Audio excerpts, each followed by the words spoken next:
What do you do when you go bass fishing and it seems that every fish in the lake turns finicky and won't bite? You know, there are a few tricks, a few techniques that you can employ to trigger those fish into striking anyway. We're going to show a few of those to you coming up in the next half hour. Glad you're with us. Let's Fish TV is on the air right now. That is a fish. Oh man, look at this. It's time for the only program that brings you real-time fishing reports from the Southwest region every week. Oh my gosh. Oh, look at that. Woo! This is Let's Fish. Hi everybody, and welcome in to this week's edition of Let's Fish. We're in for an exciting half hour of bass fishing coming up on what has started off as a beautiful sunny day in southeastern Oklahoma. I'd like to welcome you in right now to McGee Creek Lake. It's located just north of Highway 3 between Antlers and Atoka, Oklahoma, and it's an excellent fishery for Kentucky spotted bass and largemouth bass, and that's what we're going to be fishing for this week. And I'm privileged to get to do it out of the Dream Bass Fishing Machine. As you can see, I've brought the Camus CX21 top-end high-performance bass boat out today to run around McGee Creek and help us demonstrate how to catch some of these bass. We're going to show you some gear, some tips, and some techniques on how to catch them out of this kind of a deep, rocky lake full of good bass fishing structure. While we're doing that, we're taking you around the region for this week's fishing reports from our expert team of Let's Fish insider reporters from lakes, rivers, and bays right where you live, both saltwater and freshwater. So right now, this Camus starts fishing down these rocky banks. We're going to get started catching some fish. Right now, let's get things started back at the studio and your weekend planner. Hi there, these Salooner tables are predicting fair game fish activity throughout both days this weekend. Peak game fish activity begins around 8:07 Saturday and 8:40 Sunday morning. Evening activity will begin at 8:32 on Saturday and 9:05 on Sunday night. Expect the sun to rise at 6:29 and set at 8:22, and evenings will feature a moon that is 30% visible.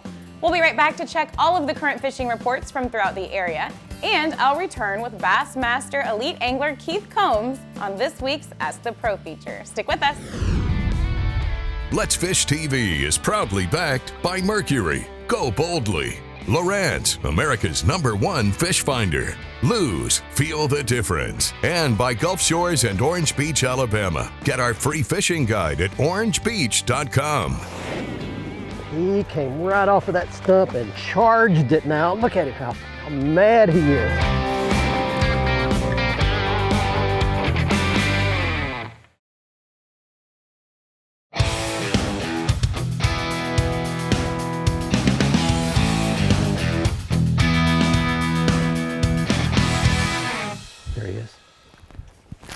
Got him.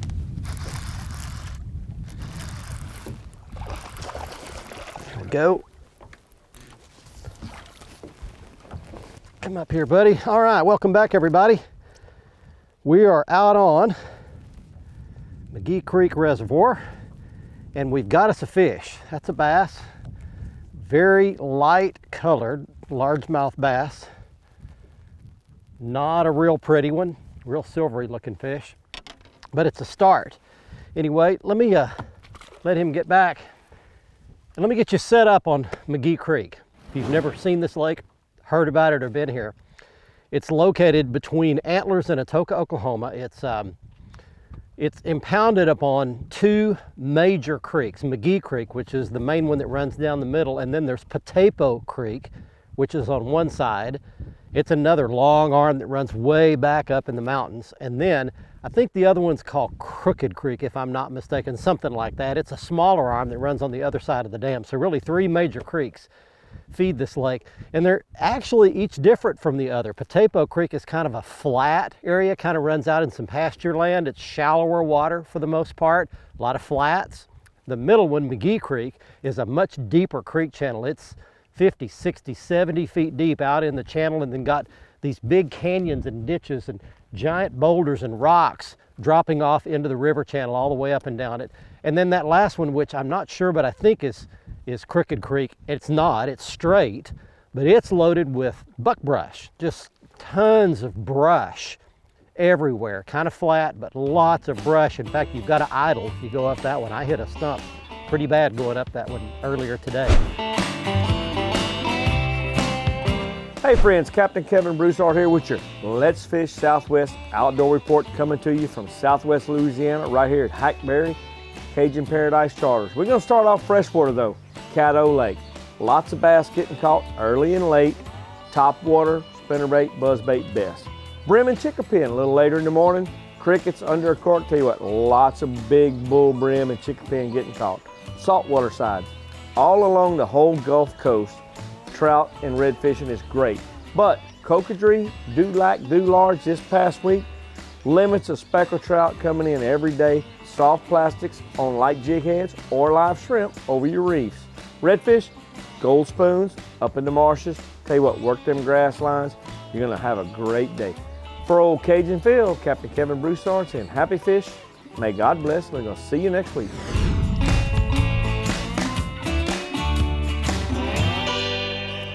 There's one decent fish.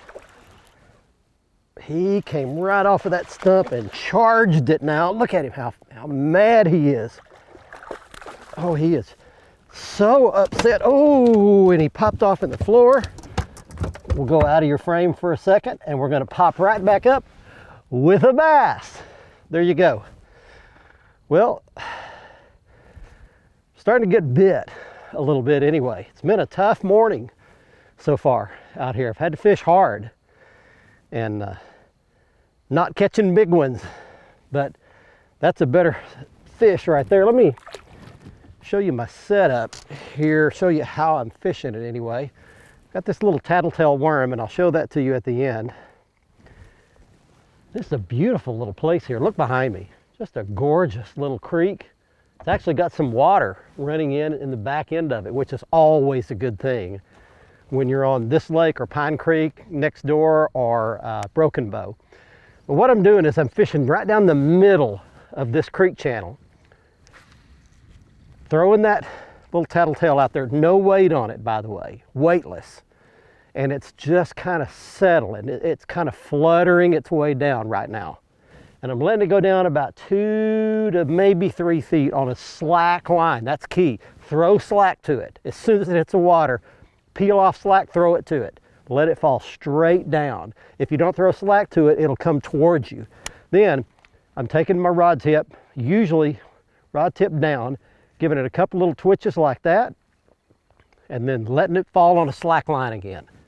Take up the slack, pop it up a couple of times like that, throw slack to it. Every time it flutters back on that slack line, that's the time those fish will run out and grab it. They just can't stand it. It is so tantalizing. That's a Jean LaRue inchworm, which is another little finesse type bait, and I'm rigging it a very unusual way.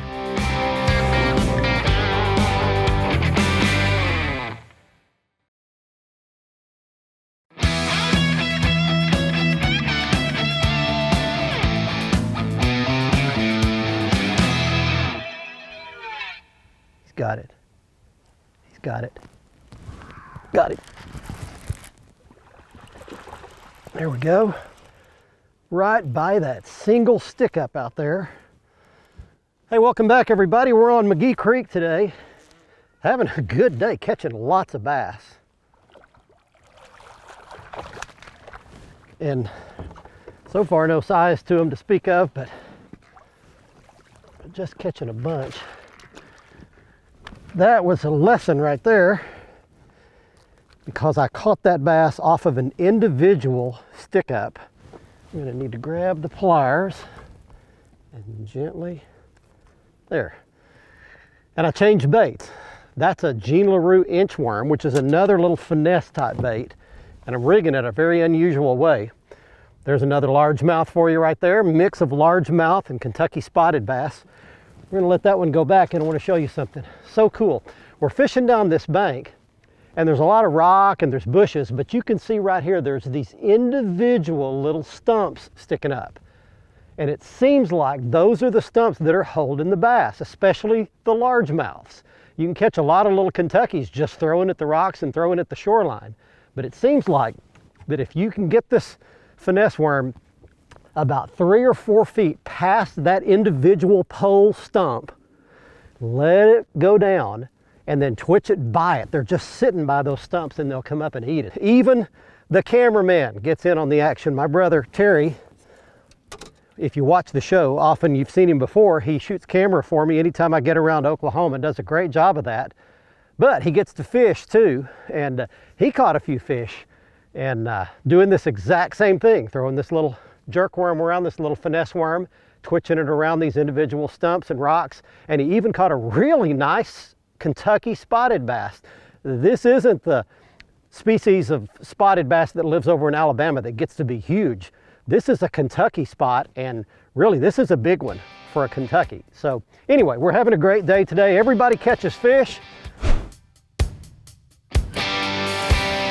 Hi folks, and welcome to this week's Lone Star Lakes, brought to you once again by DFW's premier crappie fishing service, Fort Worth Fishing. Now this week we're going to go west to east. We're going to start out in West Texas near the town of Sweetwater at Oak Creek Reservoir.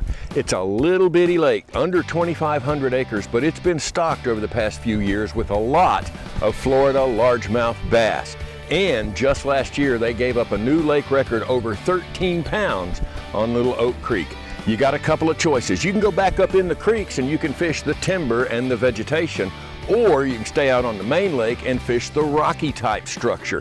Now over in East Texas, Lake of the Pines, the crappie have finally settled in for the season. They're on the timber out in about 20 feet of water. You'll just need to use your electronics to find them. Drop down your jigs or your minnows and you'll connect with some Lake of the Pines crappie. That's been this week's Lone Star Lakes, brought to you by Fort Worth Fishing. Be sure and check us out on Facebook, Lone Star Lakes. Hi everyone, Captain Greg Varm here for this week's Upper Texas Coastal Report. I tell you, lots of great things are happening as water temperatures climb and fish are migrating closer in. Hey, let's start in Freeport, Texas. Amberjack season is here and AJs are being caught 40 to 80 miles out using live pinfish or jigs. Also, kingfish are moving in tighter and we're seeing lots of giant red snapper while we're bottom dropping for the amberjack. Hey, now let's move up the coast to Galveston. So many species call Galveston jetties home when water temps hit 80 degrees, and we're there. Hey, speckled trout, redfish, cobia, Spanish mackerel, pompano, jack crevalle. I tell you, you want to be fishing in Galveston right now. Lots of great things are happening, and if you want to get in on the action, hey, give me a call, check out our websites, and let's fish. Let's Fish TV is proudly backed by MotorGuide's Tour Pro, cable steer motor with GPS anchor, WAYPOINT Marine, the Gulf Coast's leading saltwater boating specialist, Strike King, Taiwan On, and by Low Boats. Welcome to Low Country. Oh yeah, there we go. That's a 4 or 5 pound bass right there. Just a good, healthy, heavy bass.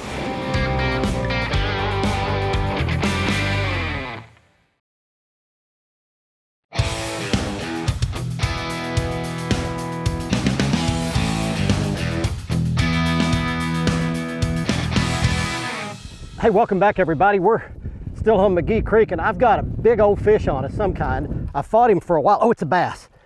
It's a bass, it's a good one. Holy cow, look at this. Yeah, there we go. Finally caught a good one. Told you there were some big bass in here. Oh yeah, there we go. That's a 4 or 5 pound bass right there. Just a good, healthy, heavy bass. Something weird has happened late this afternoon. I'm gonna let this fish go back. They've come up schooling in here. All of a sudden, we just started seeing some fish busting the top in here. And I will tell you that I've been to this lake several times before and I've seen this before. It's not the first time that I've seen fish come up schooling in this lake. They generally do it during all the warm weather months, all during the summertime. There are places on this lake where you can just see lots of blow-ups. So if you come here in the warm weather months, always be on the lookout. Be looking out in open water because it typically won't be up against the shoreline. This one happens to be kind of in the mouth of a pocket here. But man, they just, all of a sudden I saw 4 or 5 big old, look like gizzard shad, big, huge shad come out of the water, and then a couple of bass right behind them. That was a schooling bass that big. That is so cool. That doesn't happen all that often, but I threw that little Jean LaRue inchworm in there, and I just happened to pick up one that's got some shad on the side of it. I'll show it to you later. He ate it. I've got nothing but a bare hook left. That's cool. Well, we finally got one big one to show you, and that's a little more representative of what you can catch here at McGee Creek. All right. Hey, when you hit this point in the spring, the fishing is already pretty crazy anyway, and the fishing is all across the board, and it's pretty much that way all across the state. Also, I think the northern half of the state is running 2 to 3 weeks behind what the southern half of the state has been. That's why you're still seeing some really good shallow crappie fishing at places like Canton and Oologah, where those crappie are still being caught in the spawning areas around 2 to 3 foot of water. Bass fishing right now, you got those fish that are shallow, you got the fish that are deep, you got fish that are suspended. So what I would concentrate are on the points and also some of the shorelines that have a 45-degree bank with some bigger rock on it, like softball to basketball size, and then target those transition areas where that changes from that either into a bluff or into some pea gravel or sandy shoreline. Hey, it's a great time of year to be fishing in Oklahoma, and you can catch them, but you can't catch them if you don't go. Watch this, watch this. There we go. He swam out away from that little stick up.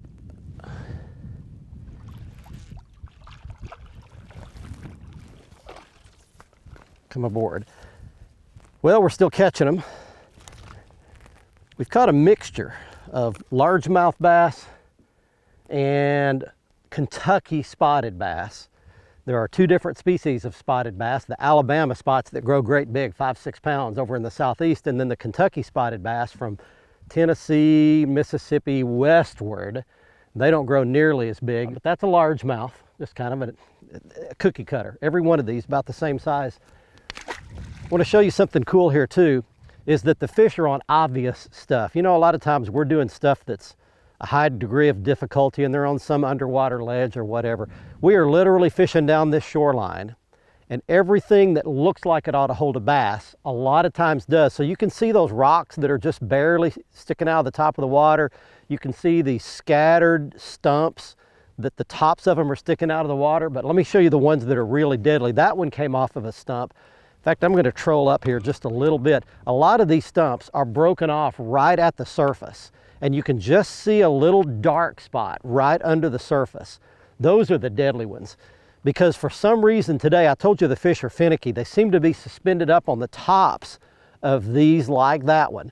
And so this little trickworm comes up there, flutters up right by that submerged stump, and then it just sits in the water column, and it just tantalizes those fish. In fact, here's another one. You can probably see it even maybe a little better looking down sun, but those kind right there that are right below the surface of the water are the deadly ones. And all I did was threw up toward the shoreline, twitched it along. That little trickworm went right by the top of that little stump right there. And as it fell down, that fish that was suspended up only about 2 or 3 feet below the surface just came up and ate it. And that's happened several times today. But the obvious stuff is the stuff that seems to hold the fish today, and that's really cool. Watch our latest episode or catch up on past episodes on our website at letsfishtv.com. Be sure to hit the subscribe button on our YouTube channel, like us on Facebook, and follow us on Twitter for new fishing videos every day. And download the free WAYPOINT TV app to get all the latest episodes every week on your phone, tablet, computer, or smart TV.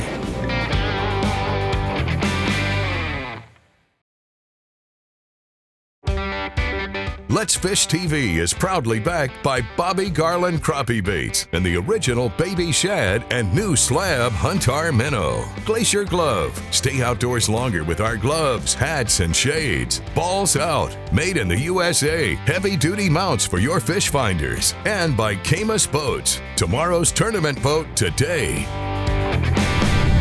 Glad you're back with us, everybody. It's time for the Ask the Pro question.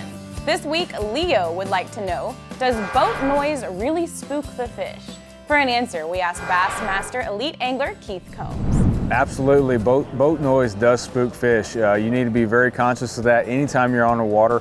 I tell you when I realize it the most. I do some fishing from a kayak, and you're very stealthy in a kayak, and fish oftentimes bite right by the boat. But when I'm in my bass boat, I'm up higher, I have a much bigger, boat to work from. I have to be very quiet and keep my movements very, very subtle. So I try not to bump any kind of cover, grass, wood, or anything like that. And sometimes I even turn my sonar off.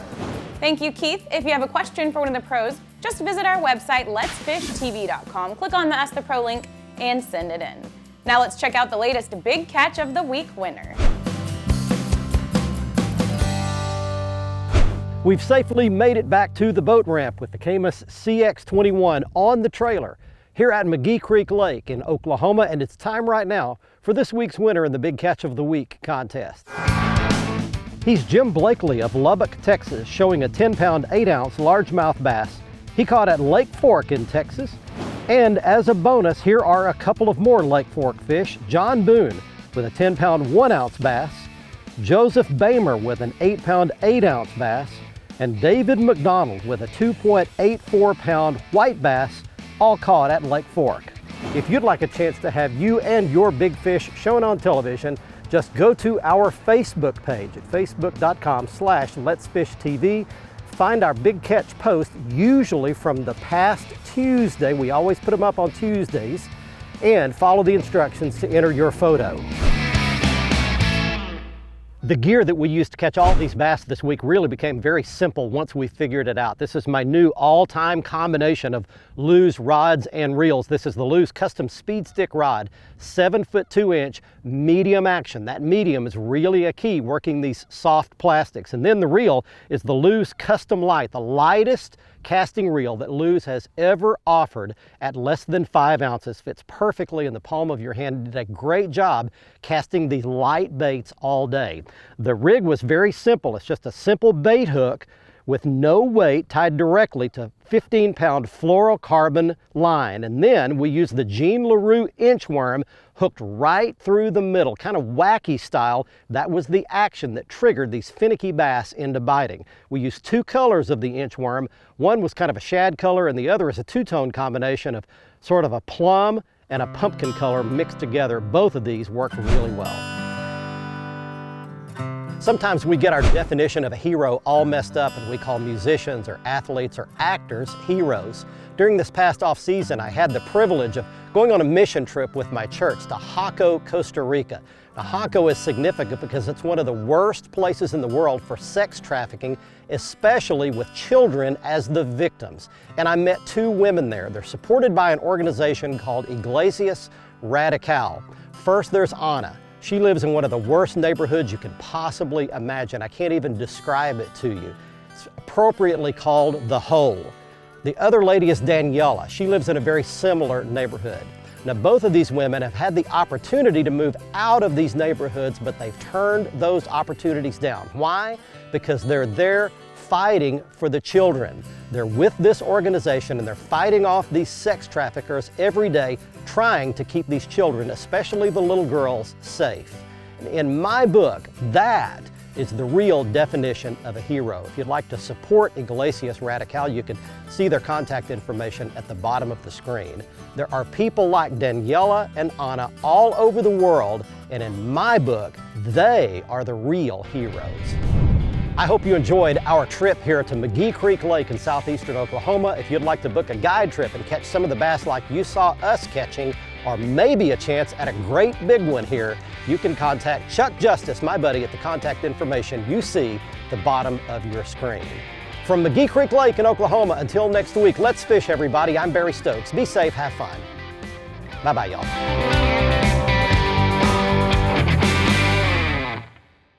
Hey guys, thanks for watching. If you want to see more fishing tips, how-to videos, big fish catches, and full episodes of our Let's Fish TV show, be sure to subscribe right here to our YouTube channel. You can also like our Facebook page and follow us on Twitter. Good fishing out there.